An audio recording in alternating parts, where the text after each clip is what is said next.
There are a lot of interesting unanswered questions really about Jeffrey Epstein. How on earth did he make all this money? He was a math teacher, Trevor, at a high school in New York in his 20s, and 10 years later had properties all over the world, was worth billions of dollars. We know he had friendships with very powerful, wealthy people. The American president, Donald Trump, has said that Attorney General Pam Bondi should release, quote, whatever she thinks is credible, close quote, on the late sex offender Jeffrey Epstein. The president was facing a growing backlash from conservatives after last week the Justice Department said that despite conspiracy theories to the contrary, there was no evidence that Epstein kept a client list. While campaigning last year, Trump promised to release files relating to the disgraced financier. So what is going on, and does it matter? And does a list exist, or is it all political posturing? Well, Gerard Baker, the editor-at-large of the Wall Street Journal, joins me now to make it all clear. Well, first of all, Jerry, why does all this matter? The Epstein conspiracy theory has absolutely been central to a lot of the kind of the MAGA crowd. There is a tendency towards conspiracy theories among this group. They're always spotting sort of deep state activity that is somehow, operating against the interests of the American people, protecting the powerful elites, all this kind of stuff. The Epstein story, in so many ways, fits that bill so well for them. Powerful, well-connected people who were engaged with this guy Jeffrey Epstein, who had a long history of sex crimes and various other things, and he did indeed have a lot of money and a lot of friends on Wall Street and a lot of friends in politics. So this is the kind of perfect summation of the kind of, if you like, the kind of a lot of the kind of right wing, the sort of the MAGA crowd's view of the way America works. And indeed, the leading figures in the MAGA world, including Donald Trump himself, have over the last few years talked about how this conspiracy was going on, and it was absolutely essential to get to the bottom of it and come up with all the evidence. Of course, unfortunately, Pam Bondi, the Attorney General, Kash Patel, who's the director of the FBI, very, very much figures in MAGA world, very much people who fueled this conspiracy idea. When they got into office, it seems as though whatever they've discovered is not quite what they hoped it would be, and certainly doesn't prove anything.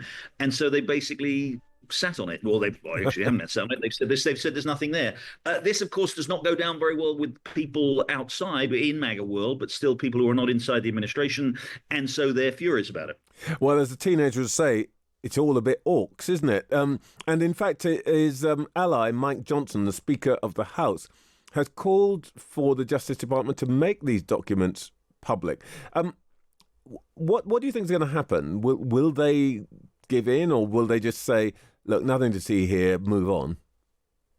They'll never give in and say nothing to see here, Trevor. It reminds me of the old joke about the guy, the conspiracy theorist who dies and gets up to heaven, and God says to him, I can answer you one question, tell me what your question is. And the conspiracy theorist says to God, okay, who killed John F. Kennedy? And God replies, Lee Harvey Oswald. And the conspiracy theorist says, oh dear, this obviously goes even higher than I thought it did. So, I mean, they're never going to be satisfied. I think what will happen, all that said, and it's easy to mock these people, and there is, they are conspiracy. The problem with conspiracy theorists is that nothing will ever convince them otherwise, whatever evidence they see. There are a lot of interesting unanswered questions really about Jeffrey Epstein. How on earth did he make all this money? He was a math teacher, Trevor, at a high school in New York in his 20s, and 10 years later had properties all over the world, was worth billions of dollars. We know he had friendships with very powerful, wealthy people. The guy Leon Black, who was the head of a hedge fund, the guy who ended up being CEO of Barclays Bank, and kind of had to resign because he wasn't completely honest. So he did have this. And actually, I met Jeffrey Epstein myself a few years ago. He was a very, very, very Yeah, no, no. Well, I'm glad to say I don't appear. In fact, I'm very, very glad to say I'm Well, fine. But actually, it's a very interesting. It's a very interesting story. He repeatedly. I was editor of the Wall Street Journal at the time. He repeatedly tried to get me to spend some time with him, and he invited me to all kinds of things, and I declined because I knew exactly what sort of a person he was. But lots of people didn't, and he was able to, use whatever he had, whatever he was doing, and with that, I'm not in any way suggesting that any of these people were doing anything improper, but he had a way to infiltrate all cause or to insinuate himself into the lives of very, very powerful people in politics and finance and elsewhere. And I think there are some questions about that, about more legitimate questions. There's a big question still about why he was given such a lenient sentence when he was first convicted of sex trafficking back 20 years ago. He was given an incredibly lenient sentence, and the government at the time said, he's been helpful to the government and cooperating in all kinds of ways. So that kind of thing, when all those unanswered questions are out there, that is fertile ground for conspiracy theories. So I think the answer is, yeah, they should put out there as much as they can. Trump has said it. Speaker Johnson has now called for it. We probably will see some rollout of some more information about Epstein. It will not satisfy the conspiracy theorists. It never will, but it might provide some interesting new information. Well, I tell you, I'm laughing, Jerry. I'm slightly bothered now that we've probably started a completely new line in the conspiracy theory. I heard Baker on Times Radio, and he says he never went to anything with Epstein, right. but I am sure that we will, if we dig hard enough, we will find something. Anyway, let's not open that can of worms. Thank you, Trevor. There is a deeper thing here, though, isn't there? Trump has now, he's done a lot of what he said he would do. I think that's one of the things that, by the way, will discomfort his enemies, that he's actually, he's passed his big bill and all that stuff.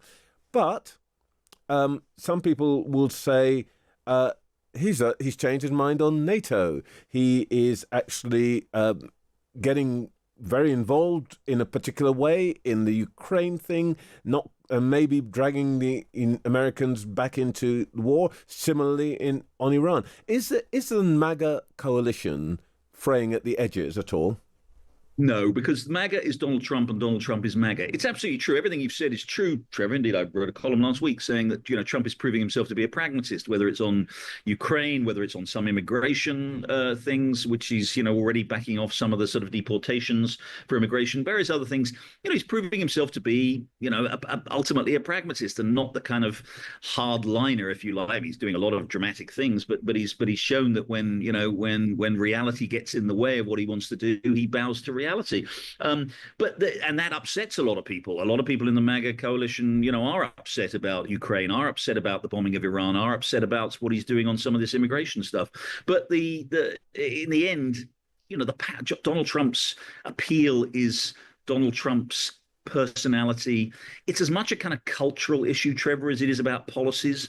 It's about Trump as this sort of iconoclastic figure who is taking on the establishment, who's changing things. They like nothing better than the fact that he annoys the liberal media, your friends and mine, Trevor, many of them.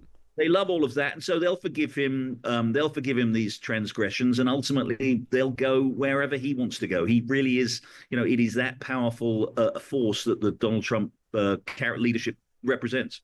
Well, we, by the way, have a secret weapon now in Washington, D.C. Let's not mention the name Mandelson, but whose name should not be spoken. But how's he doing? Very well, I think. I mean, look, I think, Peter Mandelson's, as you know him very well, Trevor. He's an extraordinarily accomplished, shall we say, astute political figure. He understands how to get things done, whether in British politics or in Brussels or now in Washington. And he understands that first of all, the importance of the UK-US relationship, and that has to be placed above all. Consider whatever you may think about Donald Trump and things he says and things David Lammy may have said in the past about Donald Trump. Trump's president. We need Donald Trump's assistance and support. And so he's not going to let anything get in the way of that. Secondly, he does understand very well, this is an important fact, Trevor, too, that Trump likes Britain. Trump, of all the countries in the world, probably, Trump has a thing for the British. We see that. He's going to come over for this state visit in September. He's going to love it. He loves the golf courses. He loves Prince William, handsome, tall man, all this kind of stuff. And Mandelson is brilliant at understanding that and exploiting that. And thirdly, I think Mandelson's also understood quite well what Trump wants in terms of, and what he wants is to have his ego stroked and to be able to say that he's achieved things, and Mandelson's very good at doing that. So yeah, I think Peter Mandel. I think this, I know the Labour government over there, Trevor, is troubled on almost every front, but one thing I think Keir Starmer got right was the appointment of Peter Mandelson as ambassador. I think he's doing an outstanding job. Well, thank you, Jerry. Thank you, Gerard Baker, editor-at-large of the Wall Street Journal. We'll check in with you again later in the year.